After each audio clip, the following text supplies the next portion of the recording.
ஜல்லிக்கட்டு அலங்காநல்லூர் பாலமேடு ஜல்லிக்கட்டுல அவனியாபுரம் ஜல்லிக்கட்டுல தொடர்ச்சியாக மறைமுக தன்மையாக நடத்திக்கிட்டே வராங்க. வெளிப்படை தன்மையாக ஜல்லிக்கட்டு நடத்த வேண்டும். ஒரு வீரரும் ஒரு காலையும் திறமையை வெளிப்படுத்திட்டு அந்த பிரைஸை வெளியே கேட்கிறோம். இவங்க போற நோட்ல மறைச்சு மறைமுக தன்மையாக நடத்தி அது மிகப்பெரிய அரசியல் நடத்துறாங்க. இதே தொடர்ந்து படிச்சு கூட சொல்றோம். அகட்ட திரையில் வெளிப்படுத்த வேண்டும். கிட்டத்தட்ட 7 கோடி 8 கோடி ஜல்லிக்கட்டு நடத்துறாங்க. ஏன் ஒரு சின்ன ஸ்கோர் போர்டு, கிரிக்கெட்டுக்கு ஸ்கோர் போர்டு இருக்கு, ஒரு கபடிக்கு இருக்கு, ஒரு ஃபுட்பாலுக்கு இருக்கு.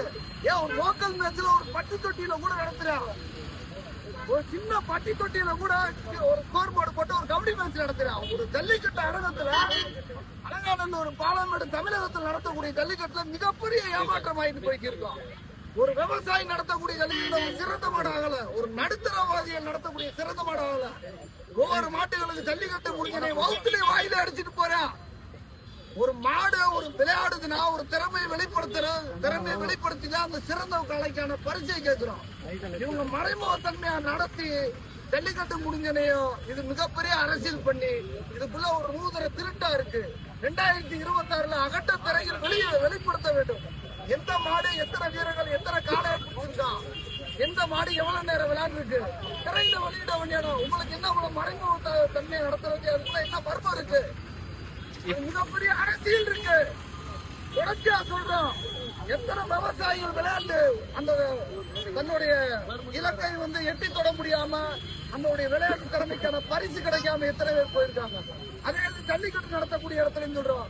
இந்த மாவட்ட ஆட்சியாளரும் அமைச்சருமே என்ன செய்யறாங்கன்னா ஒரு தனிப்பட்ட சங்கத்துக்குமே முன்னுரிமை கொடுக்குறாங்க. எத்தனை ஜல்லிக்கட்டு சங்கம் இருக்கும்? தொடர்ச்சியாக மதுரை மாவட்ட ஆட்சியர் அலுவலகத்துல போராடி செத்து விழுத்துக்கு இருக்கோம்.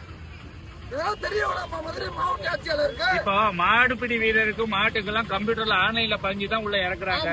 அப்ப இதுல என்ன மறைமுகம் வரணும்? ஆமா, நோட்டுக்குள்ள நீங்க வச்சுட்டீங்கன்னா பரிசுல நோட்டுக்குள்ள எதுக்கு வைக்கணும்? எந்த மாடு சிறந்த மாடுபிடி வீரர் எத்தனை காலையை பிடிச்சிருக்கான்னு சொல்லி திரையில வெளியிட வேண்டியனா இத்தனை மீடியா இருக்கலாம். இத்தனை மீடியாக்குள்ள மறைமுகம் வைக்கக்கூடிய காரணம் என்ன? மறைமுகம் வைக்கதான் யாரு? ரெவன்யூ டிபார்ட்மெண்ட் தான். ரெவன்யூ டிபார்ட்மெண்ட் விழா கமிட்டியும் இது வைக்க கூடாது. வேண்டப்பட்டவங்களுக்கு மட்டும் கொடுக்குறாங்க. அதே ரெவன்யூ டிபார்ட்மெண்ட் மேல எங்களுக்கு நம்பிக்கை இல்ல. வெளிப்படைத்தன்மையாக அகண்ட திரையில் வெளியிட வேண்டும். எத்தனை காலங்கள் விளையாண்டுருக்கு, எத்தனை வீரர்கள் விளையாட்டுருக்காங்களோ அதனுடைய திறமையை பொறுத்து அதுல திரையில் வெளியிட முடியும். எத்தனை மாடை பிடிச்சிருந்தா தெரியுமில்ல? ஒரு வீரர் எத்தனை காலையை பிடிச்சிருக்கேன், முதல் புள்ளியில இருக்கேன், ரெண்டாவது ஒரு வீரர் 10 காலையை பிடிச்சிருக்கான், 20 காலையை பிடிச்சிருக்கான், திரையில வெளியிட முடியாதா?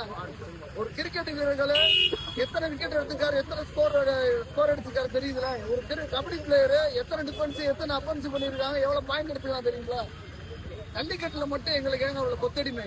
அதுல பாகுபாடு எதுவும் தெரியல உங்களுக்கு? நிறைய இருக்குங்க, நிறைய இருக்கு. அதுல அரசியல் இருக்கு, மிகப்பெரிய அரசியல் இருக்கு. நாங்க வேண்டப்பட்டவங்களுக்கு மட்டுமே முன்ன கூட நோட் பண்ணிக்கிறாங்க. இந்த திரையில வெளியிடுங்க.